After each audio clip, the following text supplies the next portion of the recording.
Sir नमस्कार। नमस्कार जी। Sir क्या नाम है आपका? सर मेरा नाम धर्मपाल है जी। धर्मपाल जी क्या करते हैं आप? सर मैं कॉलेज में असिस्टेंट प्रोफेसर हूँ। सर आप एक पढ़े लिखे व्यक्ति हैं, आपने संत रामपाल जी महाराज को गुरु कब बनाया? सर संत रामपाल जी को मैंने अपना गुरु 2 मार्च 2010 को बनाया। सर उससे पहले आप कोई साधना करते थे? हाँ, उससे पहले जैसे मेरा जो जन्म है वो एक हिंदू परिवार में हुआ।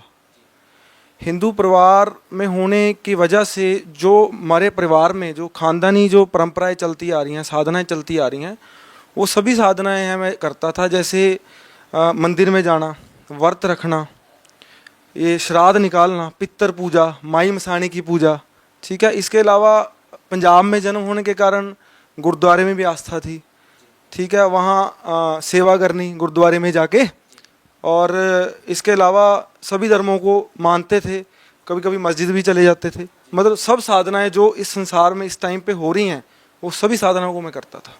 लेकिन सर आज आपने एक ऐसे संत को गुरु बनाया है जो इन सभी साधनाओं पर प्रश्न चिन्ह खड़ा करता है, और उन संत का कहना है कि जो साधनाएं अभी जो वर्तमान में चल रही है और चली आ रही है वो सब वेदों के अनुसार नहीं है, ये साधनाएं शास्त्र के विरुद्ध है। सर आप क्या कहना चाहेंगे?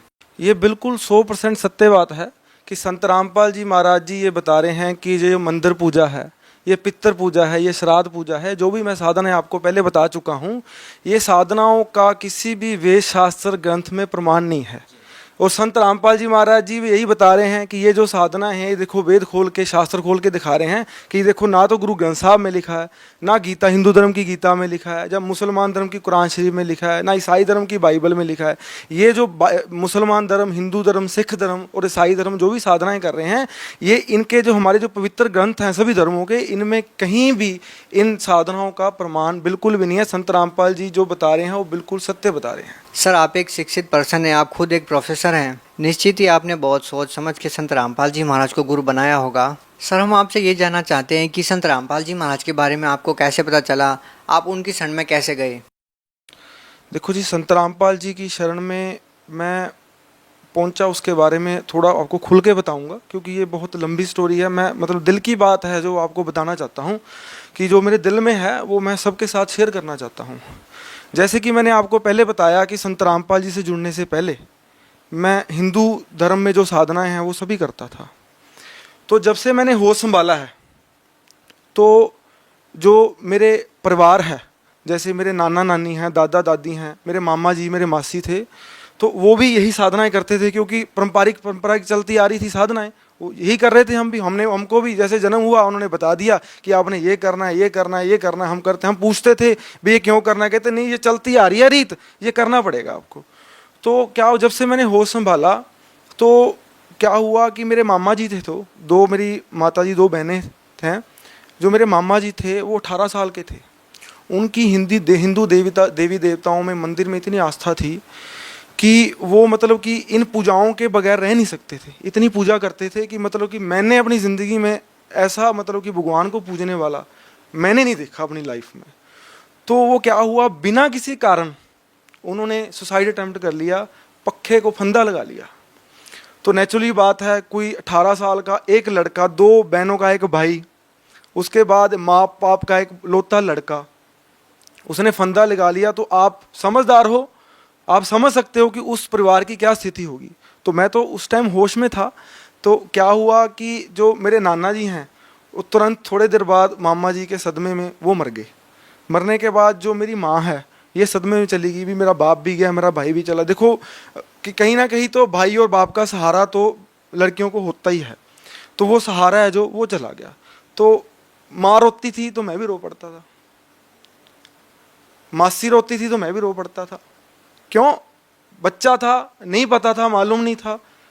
वो चीखे मार के रोते थे, मैं भी चीखे मार के रोता था, लिपट जाता था, माँ को लिपट जाता था। तो ऐसे करते करते जो मेरी मासी जी हैं वो भी यही साधनाएं करती थी। तो यही साधना करते करते एक दिन क्या हुआ, उनके पेट में थोड़ी दिक्कत रहने लगी। नॉर्मल सी दिक्कत थी जिसको हम हर्निया की दिक्कत बोलते हैं, वो बहुत माइनर सी दिक्कत होती है। उस दिक्कत का इलाज कराने के लिए वो पटियाला में, हमारे पंजाब में एक रजिंद्रा हॉस्पिटल है, वहाँ दिखाने चले गए। डॉक्टर बोलते भी ये जो प्रॉब्लम है इसका ऑपरेशन करना पड़ेगा, नहीं तो ये दर्द है ये रुकेगा नहीं। तो मेरी मासी जी बोली ठीक है, रोज़ रोज़ के दर्द से तो अच्छा है कि ऑपरेशन करा लें। तो उन्होंने क्या किया, वो ऑपरेशन कराने चले गए। तो ऑपरेशन के दौरान डॉक्टरों ने उनकी पेशाब वाली जो नस है वो काट दी, वो हमको नहीं बताया। तो उनका जो पेट है वो इतना फूल गया, मुंह इतना फूल गया। हम देखने जाते थे आईसीयू में तो हम घबरा जाते थे। मेरी माता है जो वो कहती थी अभी अभी मैंने अपना भाई खोया है, अभी ये मतलब कि इसको क्या हो गया, कुछ समझ नहीं आ रहा था। तो फिर क्या हुआ कि कुछ 1 महीने बाद इतनी तकलीफ सहने के बाद मेरी मासी भी मर गई। अब आप सोचो कि एक मेरी माँ का भाई मर गया, बाप मर गया, उसके बाद मेरी मासी मर गई। तो आप ये सोचो कि हमारे ऊपर क्या बीती होगी। मेरा जो बचपन है वो कैसा निकला होगा, आप समझदार हो। चलो थोड़ा समय बीता, कुछ घाव भरे, क्योंकि यहाँ इंसान की जो मतलब कि कह लो व्यवहार नेचर बन गई है कि मतलब कि वो मतलब कि देखो जीना तो पड़ता है, चाहे दुख में जियो गम में जियो, जीना तो पड़ता है। जब तक मौत नहीं आएगी तब तक तो चाहे आप जैसे मर्जी जियो, आपको जीना तो पड़ेगा। चलो जी रहे थे, जीते जीते जीते फिर थोड़ा सा इन भगवानों में है जो आस्था हटी हमारी कि नहीं यार ये मतलब कि इतना दुख तकलीफ हो रही है इनकी भक्ति करने से, मतलब कि ये मतलब इनसे थोड़ा सा मन हटना शुरू हुआ। चलो कोई और अल्टरनेटिव नहीं मिला, कोई और रास्ता नहीं मिला, कोई और मतलब बताने वाला नहीं मिला। तो बताने वाला नहीं मिला तो फिर वही लग गए काम करने। करते करते करते चलो मेरी जो माँ है एक दिन जो है सब्जी मंडी में मतलब कि चली गई सब्जी लेने के लिए। तो इसका एक्सीडेंट हो गया, किसी ने पीछे ले आके जोर से स्कूटर मारा पीठ के ऊपर।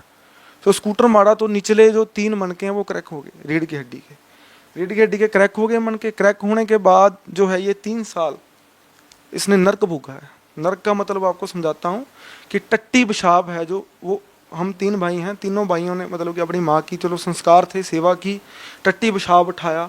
तो फिर उसके बाद क्या हुआ, 3 साल बाद थोड़ा बहुत चलो चलना शुरू हुई। कुछ देर बाद फिर है जो यही साधना जो मैंने आपको बताई है, करते करते करते जो मेरा बाप है, जो बाप से पहले जो मेरे दादाजी हैं उनको कैंसर हो गया। यही साधना करते ही, पारंपरिक साधना है। कैंसर से वो इतनी दुर्गति से मरी, इतनी मतलब पीड़ा सही, वो मर गए। उसके बाद मेरी दादी के कीड़े पड़ गए, पाँव में कीड़े, मैंने खुद चलते देखे हैं मतलब कि दादी के कीड़े। यही साधना करते करते। सर कौन सी साधनाएं थी, एक बार फिर हम आपसे जानना चाहेंगे कि इतने सारे दुख तकलीफों का आपको सामना करना पड़ा। सर आखिर आप क्या साधनाएं कर रहे थे? देखो मैंने आपको पहले भी बताया है कि मैं हिंदू परिवार में जन्म लिया मैंने। सो प्रेफरेंस थी जो हिंदू साधनाओं को थी, जो हिंदू धर्म में साधनाएं होती हैं, जैसे मंदिर में जाना, ये देवी देवताओं की पूजा करनी, व्रत रखना, श्राद्ध निकालना, पितर पूजा, माई मसाणी को पूजना, ठीक है।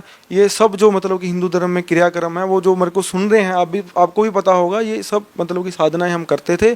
और इसके अलावा जो मेरे माता पिता जी हैं, मैं आपको एक बात बताना भूल गया, मेरे माता पिता जी हैं वो राधा स्वामी पंथ हैं, जो वो व्यास से भी उन्होंने नाम दीक्षा जो ले रखी थी, उनकी भी वो साधना है, बहुत करते थे। सुबह मतलब कि उठ के बैठ जाना 4-4, 5-5 घंटे, ठीक है, आंखें बंद करके, कान बंद करके, चौंकड़ी मार के बैठ जाना, चाहे गुड्डे काम करे ना करें, शीर काम ना करे, ये ऐसी भक्ति करवाते थे कि आपको चौंकड़ी मार के है जो वो बैठना पड़ेगा, इनकी कंडीशन थी ये, ठीक है। वो साधना करते थे। यही जो है दादा दादी हैं वो राधा स्वामी पंथ से नहीं जुड़े थे, वो देवी देवताओं की पूजा करते थे, ये श्राद्ध निकालना, ठीक है।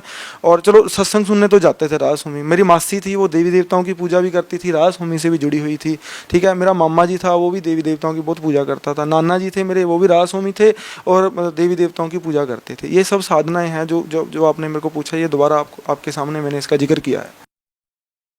फिर आपने बताया कि आपके दादी जी की डेथ हो गई, उसके बाद आपकी मम्मी जी को स्कूटर से पीछे से टक्कर लगी। सर उसके बाद आपको क्या क्या समस्याओं का सामना करना पड़ा? देखो उसके बाद क्या हुआ, इतना कहर टूटने के बाद भी समझ नहीं आया कुछ। पंडितों के पास जाते थे, जहाँ कोई बता देता था चले जाओ वहाँ समाधान बता देगा, ठीक है। बहुत पैसा ख़राब किया, बहुत लोगों के पास किए, तो अपनी अपनी जिनकी सोच है वो अपनी अपनी सोच से बता देते थे, पर उनसे कोई फ़ायदा नहीं हुआ। चलो ऐसा करते करते करते, जैसे मैंने आपको बताया, मैं ना हिंदू धार्मिक साधनाएं करता था। तो मैं ना नैना देवी माता है जो वैष्णो देवी माता है, वहाँ बहुत जाता था। तो मैं सिर्फ यही कहता था भगवान से, माता से, या जिसकी मंदिर में जाना, गुरुद्वारे में जाना, यही कहता था, भगवान मेरे को कुछ नहीं चाहिए, मेरे को सबसे बड़ा तोहफा मेरे माता पिता दिए हैं आपने, ये सबसे बड़ा तोहफा है मेरे लिए, इससे बड़ा मेरे लिए तोहफा कोई नहीं है इस संसार में। तो ये सबसे कीमती चीज़ है मेरे लिए। तो बस इनका जो है वो रक्षा करना, और मेरे जो भाई हैं, मेरा परिवार है, इसके ऊपर दया रखना, मेरे को कुछ नहीं चाहिए। मैं तेरे को मानूंगा, दिल से मानूंगा, तेरे नंगे पैरी तेरे पास आऊँगा, ये सब मैं मतलब करता था। तो क्या हुआ, जैसे मेरी माता को मैंने बताया एक्सीडेंट हुआ, रीढ़ की हड्डी टूटी, तकलीफ सही, नर्क सहा। नर्क सहने के बाद जो मेरे पिताजी हैं उनको लीवर कैंसर हो गया। एक दिन दर्द उठा, डॉक्टर के पास ले गया, तो डॉक्टर ने स्कैन किया, जो मतलब कि टेस्ट थे वो सारे किए, तो मेरे को बताया, मैं गया था पापा के साथ, तो पापा को मेरे को बताता है डॉक्टर, बेटा भी टेंशन तो नहीं लेगा। मैंने कहा सर नहीं टेंशन तो लोगों, पहले ये बताओ कोई घबराने वाली बात तो नहीं है। उसने मेरे को जफ्फी डाल ली, ऐसे डॉक्टर ने जफ्फी डाल ली, कहता है बेटा तेरे पापा को ना कैंसर है। जबकि आपके पापा ने राधा स्वामी व्यास से नाम ले रखा था। राधा स्वामी व्यास से वो नाम लेके मतलब इतने दृढ़ भाव से, इतने विश्वास से लगे हुए थे ना कि वो हर सेवा में जाते थे, दान भी इतना करते थे, और भक्ति मैंने खुद देखा है, सुबह उठ के बैठ जाना, जब भी उनको समय मिलना उन्होंने बैठ के करनी भक्ति, बहुत भक्ति करते थे। तो फिर क्या हुआ, लीवर कैंसर हो गया उनको, तो ये मतलब कि बर्दाश्त के बाहर था, ये इतना बर्दाश्त के बाहर था कि मेरे पाँव कांपने लग गए। तो मैंने भगवान को मतलब कि याद किया, बहुत मतलब कि हृदय से याद किया। जब हृदय से मैंने भगवान को याद किया, मैं कहे हे भगवान भी तू मतलब कि ये ऐसा क्यों कर रहा है हमारे साथ भी, हमने मतलब तेरी भक्ति भी करते हैं, किसी का बुरा भी नहीं करते, ठीक है, सच्चाई के साथ जी रहे हैं, ठीक है, बिना मतलब गलत कामों के साथ जी रहे हैं, फिर इतना मतलब कष्ट क्यों, इतना कहर क्यों हमारे ऊपर। तो मैं बहुत रोया अस्पताल में खड़ के। तो वहाँ लोग हैं जो वो इकट्ठे हो गए थे, बेटा क्या हुआ। मैंने कहा कि मेरे बाप को कैंसर हो गया। जब मैंने ये बात उनको कही तो वहाँ लोग खड़े रोने लग गए। कहता कि मैंने उनको बताया कि मैंने ज़िंदगी में बहुत दुख देखे, भी ये दुख देखना बाकी था बस मेरे को, कि इसके बाद मतलब कि मेरा जीना नहीं है। भी मेरे दिमाग में ये था कि अब मैं माँ को बताऊँगा, है वो माँ भी नहीं बचेगी।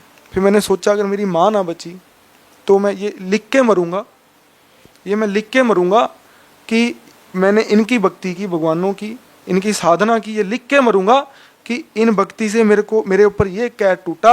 आप भक्ति मत करना, इन भगवानों की इन साधनाओं को मत करना, उससे अच्छा बिना इनकी साधना से जीना है। तो ये मैं सोच गया था, भगवान मैं कह के मरूंगा ये बात, ये भक्ति करने से मेरे को ये मतलब कि मिला है, ये मैं कह के मरूंगा। तो क्या हुआ, मम्मी को नहीं, मैंने बताया कैंसर हो गया। तो एक दिन क्या हुआ, 1 महीने का टाइम दिया डॉक्टरों ने पापा को। तो 1 महीने के बाद मेरे हाथ में पापा मतलब हाथ से चले गए। तो वो समा था, इतना बड़ा कहर टूटा कि मेरे मतलब कि आपको मैं शब्दों से बयान नहीं कर सकता, क्योंकि मेरे ना ये कलेजा यहाँ आता है जब मैं वो बातें शेयर करता हूँ किसी से, क्योंकि वो मेरे को पता है वो दुख कितना बड़ा दुख था मेरे लिए।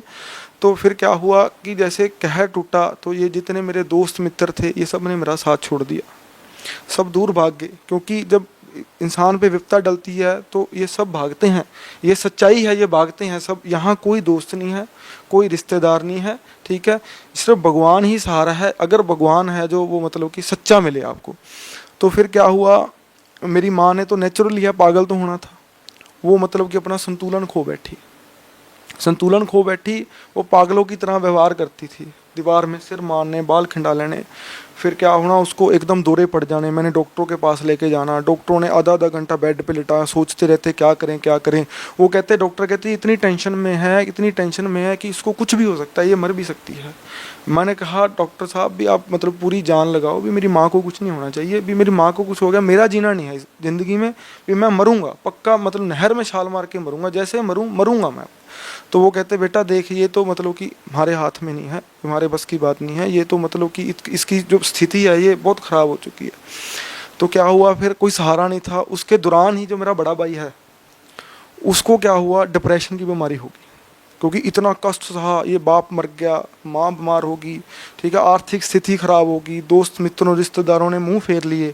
तो इसके चलते चलते क्या हुआ, डिप्रेशन में चला गया। डिप्रेशन से उसको क्या हुआ कि उसके शरीर में ना जलन का रोग हो गया, जैसे कुछ सुइयाँ जब होता है ना, सुई सारे शरीर में ऐसे तड़फता था वो।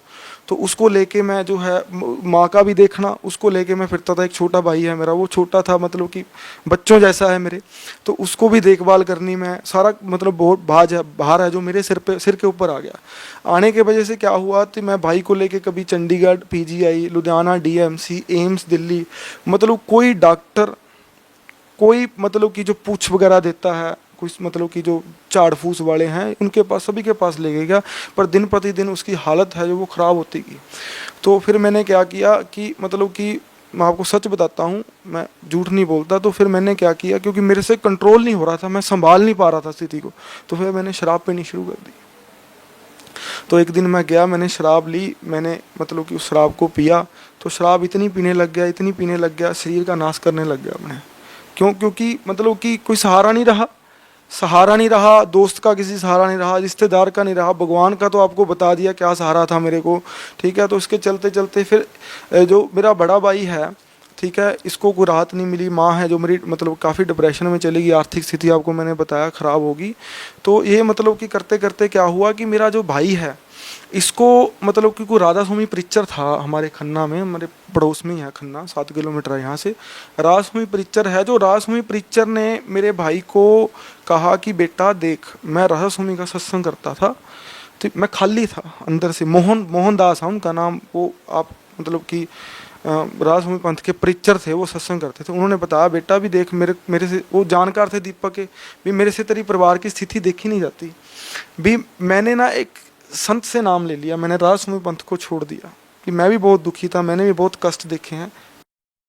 सर, आपकी माताजी, आपके पिताजी राधा स्वामी पंथ से जुड़े हुए थे। आपकी माताजी ने अपने पिता को खोया, अपनी मम्मी को खो दिया, उन्होंने अपनी बहन को खो दिया, उन्होंने अपने पति को खो दिया, उनका एक बेटा डिप्रेशन में चला गया, उनका एक बेटा शराब पीने लग गया, खुद उनको दौरे पड़ने लग गए। सर, ऐसी स्थिति में आपका परिवार चल रहा था। सर, इतने सारे दुखों का सिलसिला आपके साथ चल रहा था। सर, आखिर ये सिलसिला थमा कैसे? वो सिलसिला ऐसे थमा कि मैंने आपको बताया कि मेरा जो बड़ा भाई है, ये इनका कोई जानकार था खन्ना में, मोहन दास उनका नाम था। वो संत रामपाल जी महाराज जी से उन्होंने नाम दीक्षा ले रखी थी। वो मतलब राधा स्वामी ब्यास से उन्होंने नाम लिया, प्रीचर थे, वहाँ सत्संग करते थे। तो उनको पता चला दीपक के परिवार पे ऐसा कष्ट टूट गया, तो वो भी परमात्मा की खोज में थे। उन्होंने भी मतलब बहुत ज़िंदगी अपनी परमात्मा के लिए मतलब कि वो की है। तो वो उन्होंने दीपक को बुलाया एक दिन, दीपक को बोलते बेटा मेरे से तेरी हालत नहीं देखी जाती है परिवार की। वो भी रो पड़े, कहते भी इतना कहर है जो मतलब कि मैंने मतलब किसी के देखा तो है, पर ये तो मतलब हद होगी, कहते हद होगी कहते। तो फिर क्या हुआ, तो दीपक को बोले बेटा ये पुस्तक ले जा, भी देख है तो तेरी हालत है नहीं इतनी पुस्तक पढ़ने की, फिर भी भगवान की बनाई हुई पुस्तक है जी, पूर्ण संत की बनाई हुई पुस्तक है, इसको पढ़ना और इस पर विचार करना। तो दीपक ने वो पुस्तक घर पे ले आया। ज्ञान भक्ति सदागर का संदेश था, 2009 की बात है ये। भक्ति सदागर का संदेश संत रामपाल जी की लिखी हुई पुस्तक थी। वो लेके घर में आ गया। लेके घर में आया तो उसने 2-4 पेज पढ़े, तो अंकल को बोलता है अंकल जी मैं इतनी जगह जाया, इतने गुरु बना लिए मैंने, इतने मतलब साधनाएं कर ली। वो कुमार स्वामी नाम का एक संत है हिंदुस्तान में, वो उनसे उसने बीज मंत्र भी ले रखे थे।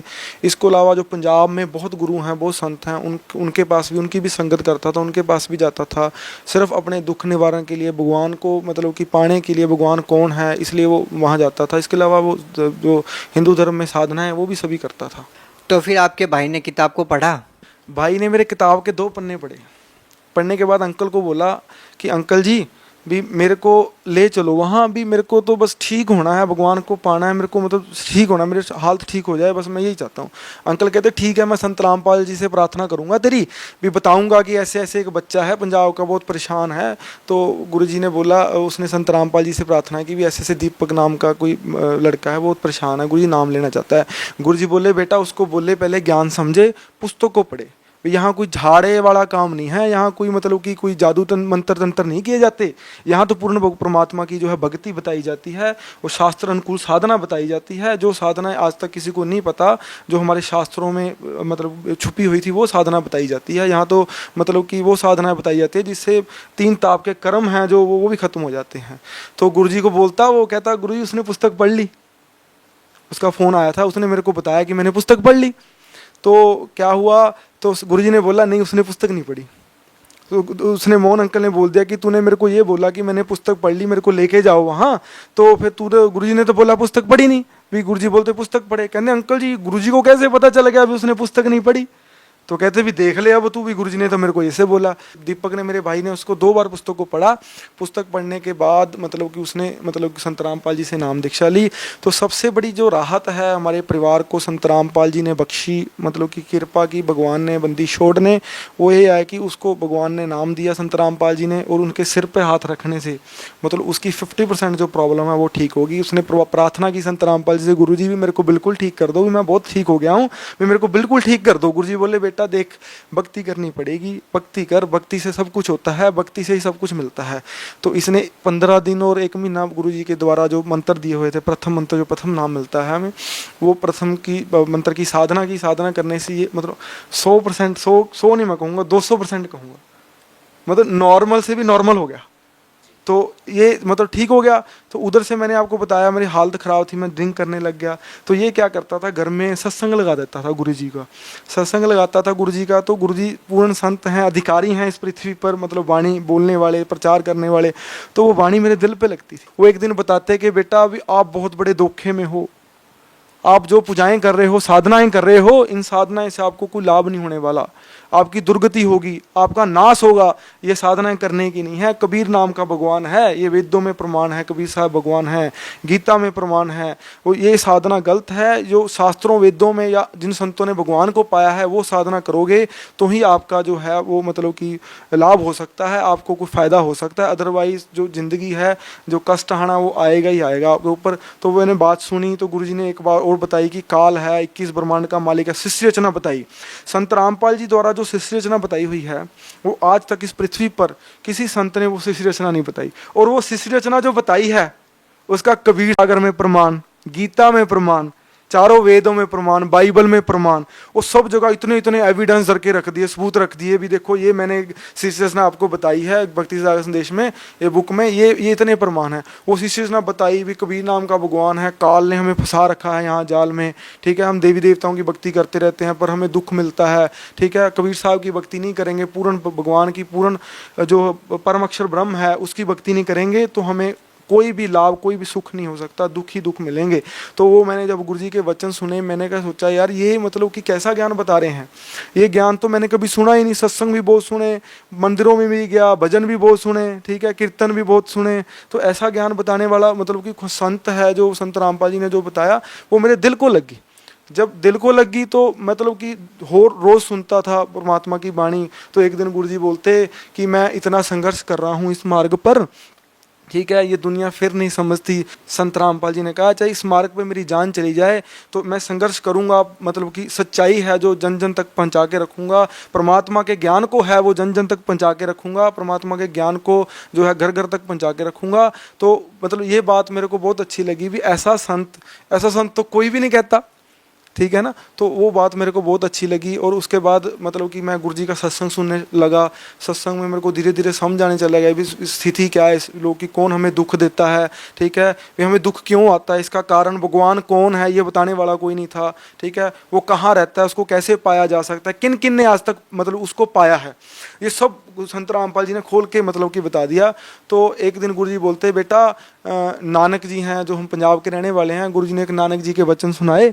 तो वो वचन सुने तो मैं रो पड़ा, इतना रोया, कमरे में बंद हो गए, इतना रोया। वो बोलते कहते गुरु नानक देव जी बोलते हैं कि ये काल है जो इस ब्रह्मांड का मालिक है, वो कभी भी कोई भी कहर तोड़ सकता है, कभी भी कुछ भी कर सकता है इंसान के ऊपर। कैंसर की बीमारी भी लग सकती है, एड्स भी हो सकता है, एक्सीडेंट से मौत भी हो सकती है इंसान की, कुछ भी कर सकता है बेटा। अभी उसके जाल से निकलने के लिए पूर्ण संत की शरण में आना पड़ेगा। तो ऐसे ऐसे गुरुजी बता रहे थे। सो संत रामपाल जी का मैंने सत्संग सुना तो वो वचन नानक जी के, वो वाणी मेरे को याद है। कहते नानक जी कहते कि ना जाने काल की कर जावे, किस वक्त पलट दे पासा, जिन्हां दे सिर ते मौत घूमदी उन्हां नूं काहदा हासा। उस नानक जी से किसी ने प्रश्न पूछा था, वो बहुत लंबी स्टोरी है। मतलब उस वाणी का ये अर्थ था कि काल का कुछ नहीं पता भी यहाँ क्या कहर टूट जाए। वो मेरे को बहुत अच्छी लगी भी। देखो जैसे हमारे साथ इतना कहर टूटा, हमें पता नहीं चल रहा ये कहर का कारण क्या है, ये कहर क्यों टूट रहा है हमारे ऊपर भी। हम तो वो भक्ति कर रहे हैं जो मतलब सारी दुनिया करती है भी, हम भी तो वही करते हैं, वो हमको न्यारा काम तो कर नहीं रहे, गलत काम तो कर नहीं रहे। तो ये कहर टूटने का कारण संत रामपाल जी ने बताया। तो मैं स्कूटर पे जा रहा था तो संत रामपाल जी के वचन मेरे को याद आ रहे थे। तो पीछे से ट्रक ने आके मेरे स्कूटर में मारा। मैं वो मतलब कि पलटी खाता 3 पलटी खा स्कूटर पे गिर गया। तो मेरा सिर है जो वो ज़मीन पे लगा। तो मतलब मेरे को चक्कर आ गए। मैंने सोचा भी मतलब मेरे को ऐसे लगा कि बस भी मैं मर गया मैं। तो मैं जब उठा तो मैंने देखा कि मतलब मैं बिल्कुल ठीक था। तो मैं बहुत रोया वहाँ स्कूटर खड़ा करके। तो स्कूटर खड़े करके रोया तो मैं घर आ गया। मैंने दीपक को बोला, मैं कहा दीपक भी मेरे को संत रामपाल जी से नाम दीक्षा दवा दे, नहीं तो मैं मर जाऊँगा। दीपक को मैंने जफ्फी डाली ऐसे, मैं कहा भी दीपक संत रामपाल जी के पास ले जा, भी नहीं तो मैं मर जाऊँगा, भी मरेगी तो मेरी माँ दुख पाएगी। भी मेरे पीछे काल पड़ गया है, वो मार के हटेगा मेरे को। तो फिर क्या हुआ कि मतलब कि दीपक ने बहुत खुशी हुई, भाई को खुशी हुई, तो भाई ने क्या किया, कहता मम्मी को भी मना, मेरी माँ पड़ी रहती है सारा दिन, मतलब कि बहुत कष्ट में है, दुख में है, अभी ये इसको भी राहत मिलेगी, बहुत भगवान का सहारा बहुत बड़ा सहारा है। तो फिर क्या हुआ कि मैंने मम्मी को बताया, मम्मी देख भी ऐसे ऐसे मेरे साथ हुआ, अगर तू मेरे को चाहती है भी मैं मतलब उस संसार में रहूं, भी मैं मत मरूं, तू मेरे साथ चल। भी गुरु जी का ज्ञान तो तू भी सुनती है, सत्संग तू मेरे को बात भी मतलब थोड़ी बहुत कर लेती है, अभी हाँ भी मतलब एक बातें तो सही हैं, पर मैं नास्तिक हो चुकी हूँ, भी मैं नहीं किसी भगवान को मानती। मैं कहा मम्मी मेरी मेरे मेरे कारण एक बार संत रामपाल जी के पास चल। तो मैंने गाड़ी में मम्मी को बिठाया, दीपक के साथ चल पड़े। तो आश्रम में क्या हुआ, गुरुजी दर्शन दे रहे थे संत रामपाल जी, दीपक दर्शन करने चला गया था, मैं दर्शन कर लूँ बाद में मैं आपसे मिलता हूँ, क्योंकि दर्शन तो आपको पता ही है परमात्मा के, संत के, पूर्ण संत के कितना लाभ है दर्शनों का, वो तो हम जानते हैं और किसी को नहीं मालूम। तो ये दर्शन करने गया तो गुरुजी बोले, संत रामपाल जी कहते, हाँ भी दीपक दास, आगे तेरी माँ और तेरा भाई। तो ये भागा भागा बाहर आया, कहता देखो गुरुजी ने मेरे को अपनी आप बता दिया भी तेरा भाई और मैं। कहता गुरुजी बोलते फटाफट उनको जल्दी से जल्दी है जो वो नाम दीक्षा है दो।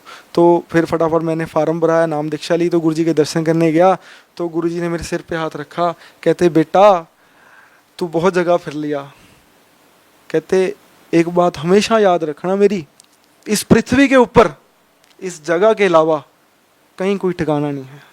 तो मैं रो पड़ा। तो गुरुजी ने मेरे को बहुत प्यार किया, सिर पे हाथ फेरा, मतलब कि बहुत अच्छा लगा मेरे को। तो फिर गुरुजी आगे चले गए, मैं खड़ा रहा, क्योंकि अट्रैक्शन इतनी तकड़ी थी, इतनी तकड़ी पावर अंदर एंटर कर गई कि मतलब ऐसे लगता था जैसे पता नहीं कितना भार है जो सिर से हल्का हो गया हो। लगता है वो तो जिससे मर्जी संत रामपाल जी के न्यायियों से पूछो, आशीर्वाद से क्या लाभ मिलता था उनको। सर यहाँ पे दो स्थितियाँ देखने को मिली। एक तरफ आपके माता पिता ने राधा स्वामी पंथ से नाम दीक्षा ले रखी थी, और आपकी माताजी ने आपके पिताजी को, अपनी मम्मी को, अपनी बहन को, और उनका बेटा डिप्रेशन में चला गया, आप शराब पीने लग गए और खुद उनको दौरे पड़ने लग गए।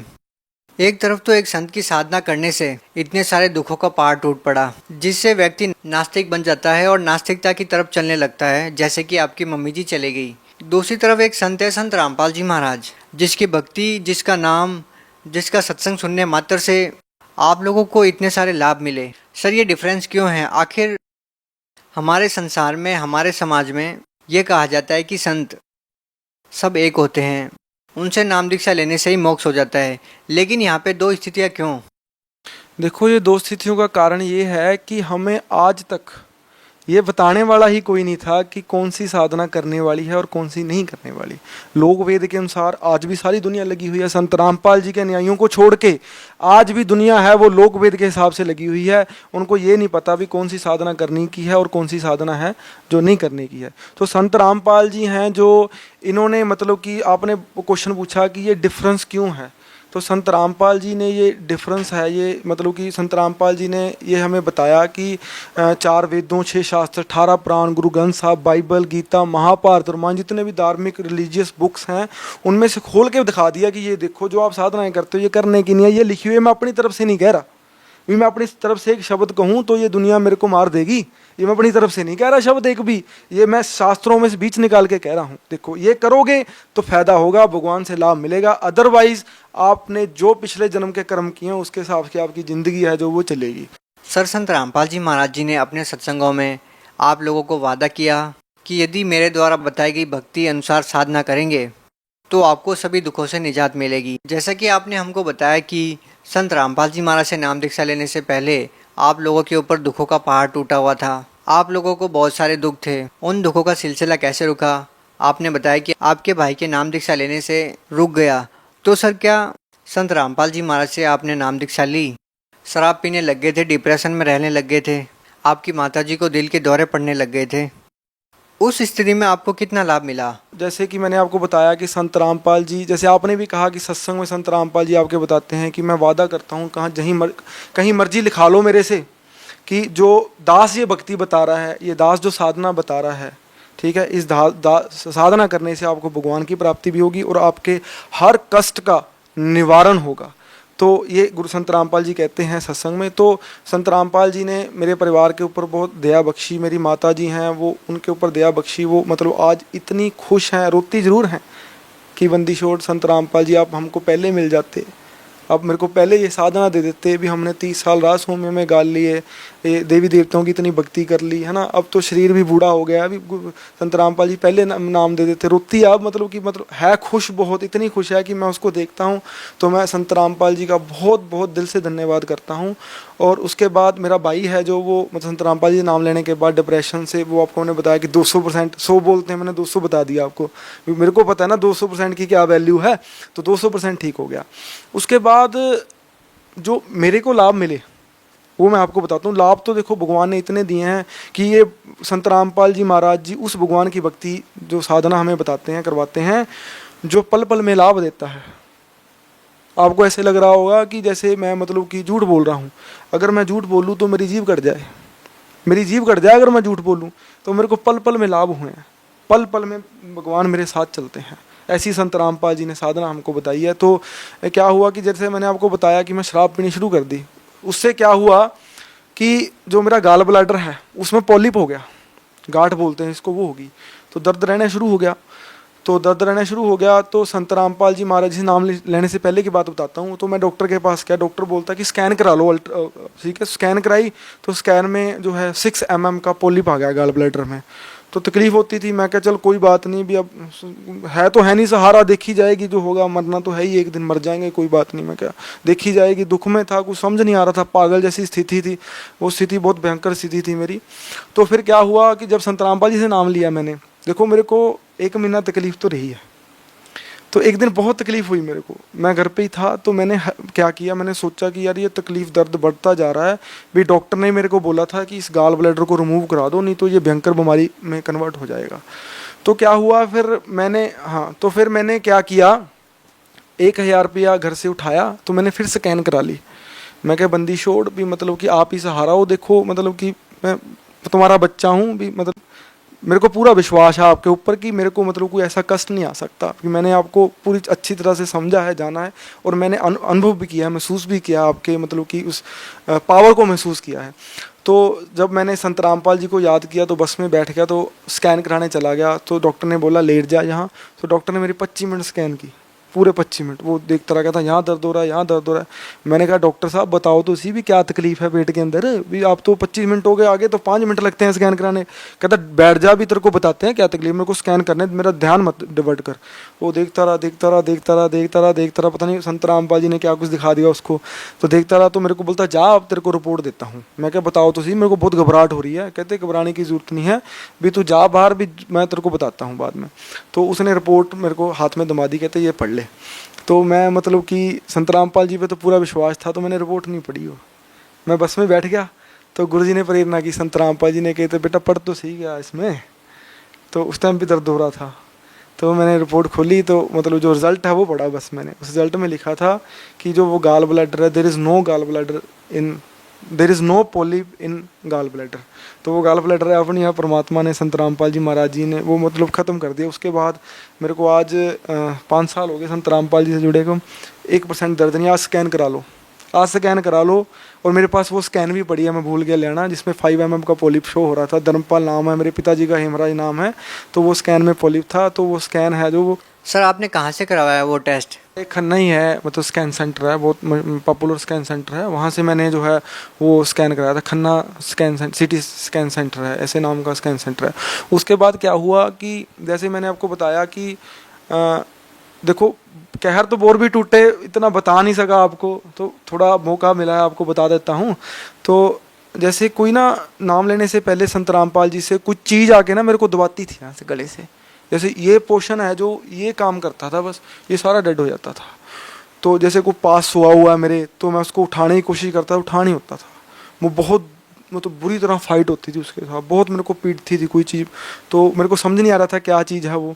तो संत रामपाल जी से जब मैंने नाम दीक्षा ली, उसके बाद उस चीज़ ने फिर दबाया मेरे को। पर मैंने संत रामपाल जी के सत्संग सुने हुए थे, बोले बेटा ये जो मंत्र मैंने आपको दिए हैं ना, ये इतने कीमती मंत्र हैं ना, इसके जाप करने से जो आपके 3 ताप के कर्म हैं, भूत प्रेत के जो ताप हैं, ये सब नष्ट हो जाएंगे। भूत प्रेत ये आपके निकट नहीं आ सकते। तो मैंने वो परमात्मा की जो है वचन याद किए, तो मैंने वो मतलब कि सिमरन शुरू कर दिया। उस टाइम मेरे पास प्रथम मंत्र था, तो जब मैंने वो सिमरन किया तो उस चीज़ ने मेरे को छोड़ दिया। छोड़ दिया तो आज का दिन है वो मतलब कि मेरे निकट भी नहीं आई। ठीक है, तो संत रामपाल जी से जुड़ने से और बहुत अनेकों मेरे को मतलब कि लाभ मिले हैं।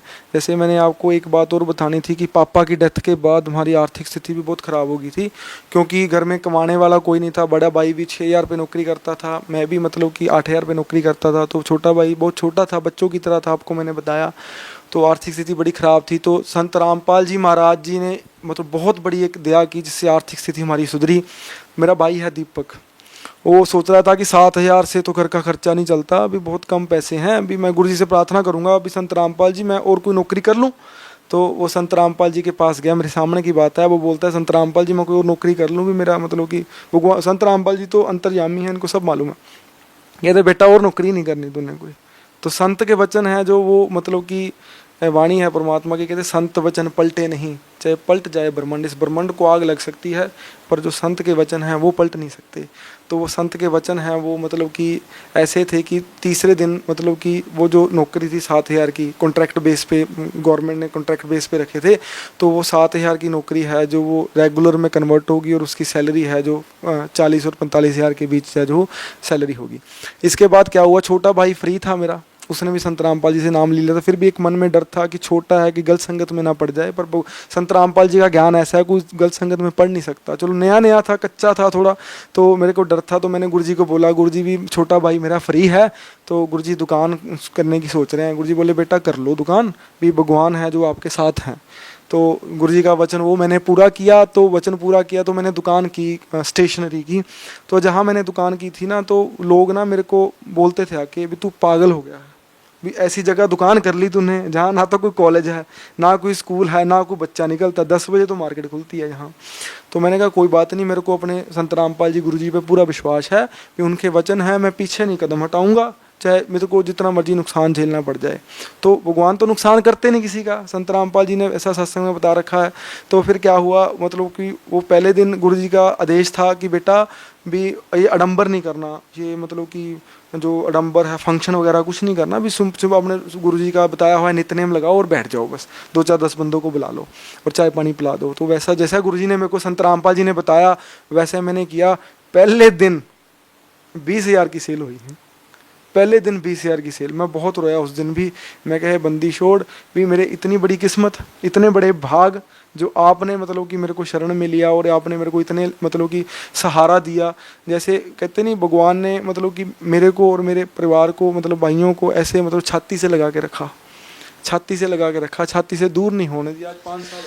सर एक ऐसा संत जिसने आपकी जिंदगी को खुशियों से भर दिया, कहाँ पे एक ऐसे माहौल में जी रहे थे जहाँ पर आपके ऊपर बहुत सारे दुखों का पहाड़ टूटा हुआ था, वही संत रामपाल जी महाराज की शरण में जाने से आप लोगों की जिंदगी खुशियों से भर गई। लेकिन आज वो संत जेल में है, आप सर क्या कहना चाहेंगे? आखिर एक ऐसे संत के ऊपर इतने आरोप प्रत्यारोप, आप सर क्या कहना चाहेंगे? वो संत जेल में है, दूसरों की जिंदगी में खुशी भरने वाला संत आज खुद जेल में है, क्या कहना चाहेंगे? देखो जी, पहली बात मैं आपको बताने वाला हूँ, आप मीडिया से हो, कि जो संत रामपाल जी महाराज जी हैं, ठीक है, जो आपने आरोपों की बात की है, वैसे तो आपको कोई अधिकार नहीं है उनके आरोपों के बारे में जानकारी पाने का, क्योंकि जो आपने वो काम किया है वो सारी दुनिया को पता है कि आपने जब उनके ऊपर आरोप थे तो मीडिया में खुल के मतलब पूरा उनका मतलब प्रचार, गलत प्रचार किया है। जो मतलब कि मैं जो वाणी कहती है कि आपने बहुत कर्म बिगाड़े हैं, मीडिया ने बहुत कर्म बिगाड़े हैं, इसका नतीजा भगवान मतलब कि भगवान की वाणी है कि आपने उस दरबार का मैल नहीं देखा जहाँ धर्म राय के तिल तिल का लेखा।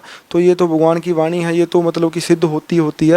तो जो आरोप आप बात कर रहे हो, ये आरोप हैं जो मतलब कि 100% झूठे हैं, 100% झूठे हैं, एक भी आरोप है जो वो सच्चा नहीं है। और दूसरी बात रही संत रामपाल जी जेल में हैं, ये इस देश का दुर्भाग्य है, इस देश की जनता का दुर्भाग्य है कि संत रामपाल जी को, ऐसे संत को, मेरे परिवार की स्थिति आपके सामने है, जिसका परिवार ऐसे बिखर गया हो, उसके परिवार को मतलब खड़ा कर दिया हो और उसको सच्चा ज्ञान बुराइयों से छुड़ा दिया हो, ऐसे संत को आपने जेल में मतलब कि डाल दिया। जैसे मैंने आपको बताया कि संत रामपाल जी महाराज जी जेल में हैं, ये देश का दुर्भाग्य है कि वो उनको जेल में डाल दिया, क्योंकि संत रामपाल जी तो एक ऐसे पृथ्वी पर पूर्ण संत हैं, ऐसी मतलब कि पावर के मालिक हैं, जो मतलब कि अनेकों मतलब कि लोगों के, जिन्होंने बुराइयां छुड़ा दी, नशा छुड़ा दिया, रोग मुक्त कर दिया, भगवान की साधना बता दी, ठीक है, जीना सिखा दिया, जो मरे हुए थे मेरे जैसे, मरने के तगार पे ही थे, जो जैसे मेरी माँ मर जाती तो मैं भी मर जाता, इनका क्या मतलब, किसी का क्या जाता जाता तो मेरा जाता ना। तो भगवान ने आपके सामने ऐसे मेरे जैसे कई लोग हैं जिनके ऊपर संत रामपाल जी ने जो है वो जो कृपा की है।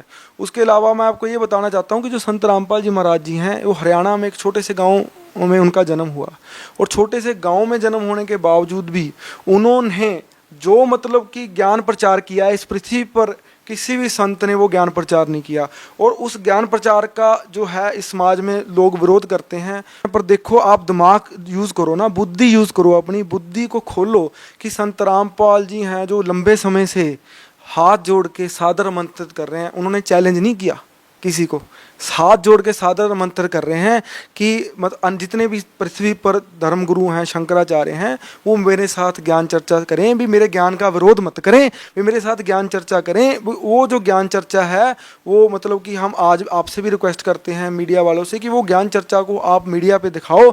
ये जनता खुद डिसाइड कर लेगी भी कौन सच्चा है और कौन झूठा है, संत रामपाल जी का ज्ञान सच्चा है या झूठा है। बाकी रही आरोपों की बात, हम जब से गुरुजी संत रामपाल जी हमारे जेल में गए हैं, ठीक है, बड़ी शर्म की बात है आप लोगों के लिए, बहुत ही शर्म की बात है, क्योंकि मेरे को कहनी पड़ रही है आप लोगों से कि संत रामपाल जी महाराज जी के जो शिष्य हैं, और संत रामपाल जी खुद 2006 और 2014 के जो बरवाला कांड और कोंथा कांड में जितने भी मुकदमे FIR दर्ज हैं संत रामपाल जी के ऊपर, उनकी वो संत रामपाल जी खुद CBI जांच की मांग कर रहे हैं। और उनके अनुयायी हैं जो वो गलियों में धक्के मतलब जोर जोर से चिल्ला चिल्ला के, ये मतलब मीडिया में दिखाई नहीं जाती बातें, ये मैं आपको बता रहा हूँ। ये मतलब कि अगर ये बातें आपको पता चले तो आपका भी मतलब कि शायद हृदय इस बात को मतलब काम पे कबूल करे अपनी गलती को, क्योंकि वो गलियों में हर एक मतलब स्टेट में जितने भी डिस्ट्रिक्ट हैं उसमें DC को प्रधानमंत्री के नाम पर ज्ञापन दिया जाता है कि अभी हमारे गुरुजी को आपने मतलब जेल में डाल दिया, अभी झूठे रोप लगा दिए, अभी उसकी CBI जांच करो। अभी दुनिया तो CBI जांच की मांग नहीं करवाती, दुनिया तो भागती है, दुनिया विरोध करती है CBI जांच की, भी हमारी CBI जांच नहीं होनी चाहिए। जैसे अन्य संत हैं उनके ऊपर केस चल जाता है तो वो अनुयायियों को क्या कहता है कि हमने CBI जांच नहीं होने देनी। वो अनुयायी बेचारे भोले वाले हैं, उनको पता ही नहीं हम क्या कर रहे हैं, वो सड़कों पे उतर जाते हैं कि हमारे गुरुजी के ऊपर CBI जांच नहीं होनी चाहिए, हमारे गुरुजी के ऊपर CBI जांच नहीं होनी चाहिए। क्यों? क्योंकि उन्होंने गलत काम कर रखे हैं। हमारे गुरुजी बिल्कुल संत रामपाल जी सच्चे हैं, इन्होंने कोई गलत काम नहीं किया। ये तो मतलब कि आपको मैंने बताया कि ये तो सच का प्रचार कर रहे हैं, भगवान के उस ज्ञान का प्रचार कर रहे हैं जो उस खजाना खोल दिया संत रामपाल जी ने, जो खजाना है जो छुपा हुआ था मतलब वेदों शास्त्रों ग्रंथों में। तो सर अंतिम प्रश्न आपसे करेंगे कि आप भगत समाज को क्या संदेश देना चाहेंगे? देखो, भगत समाज को मैं यही संदेश देना चाहता हूँ कि आप संत रामपाल जी महाराज जी के ज्ञान का विरोध ना करें। संत रामपाल जी महाराज जी का ज्ञान सुने। साधना चैनल पर 740 840 पर उनका सत्संग आता है, उनकी लिटरेचर है काफ़ी, आपको उनकी वेबसाइट www.jagatgururampalji.org पे मतलब जो उनकी पब्लिकेशन है संत रामपाल जी की सब मिलेंगी आपको। उनके मतलब कि ज्ञान को पढ़ो, समझो, उसके बाद फैसला लो। बिना समझे बिना पढ़े फैसला मूर्ख लोग लेते हैं।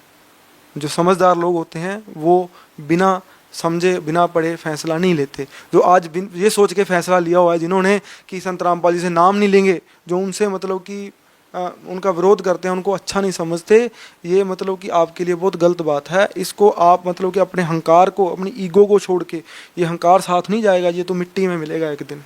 वो इंसान भी मिट्टी में मिलेगा, ये अहंकार भी आपका मिट्टी में मिलेगा। बहुत बड़ी उदाहरण है रावण की, ठीक है, वो सारी मतलब इस पृथ्वी पे उसके बड़ा, उससे जैसा बड़ा योद्धा नहीं था कोई, उसका भी जो अहंकार है भगवान ने तोड़ा था, उसको भी मिट्टी में मिलाया था। तो मैं ये प्रार्थना मतलब आपसे प्रार्थना करना चाहता हूँ। देखो, जैसे मैं भी पढ़ा लिखा हूँ, आप भी पढ़े लिखे हो, तो आप संत रामपाल जी महाराज जी का सत्संग सुनो, उनका बुक पढ़ो और उसके बाद वेद शास्त्र ग्रंथों से उनको ज्ञान मिलाओ। मैं एक बात और बताना चाहता हूँ कि संत रामपाल जी अक्सर सत्संग में ये कहते हैं कि मैं अपनी तरफ से कुछ नहीं बताता, जो वेद शास्त्र ग्रंथ में लिखा है वो बताता हूँ। फिर भी उनका विरोध होता है। देखो कितनी बड़ी बात है, ये छोटी बात नहीं है। समझदार को तो इशारा ही काफ़ी होता है। समझदार है, इशारा ले और मतलब कि उसकी तरफ भागे, तो समझदार को तो इशारा काफ़ी है। ये इशारा भी लोग नहीं समझ रहे। इससे पढ़े लिखे का इंसान का मैं सोचता हूँ ऐसी एजुकेशन का कोई फ़ायदा नहीं है अगर वो सच्चाई को समझ नहीं सकते। सर बहुत बहुत धन्यवाद। Thank you ji.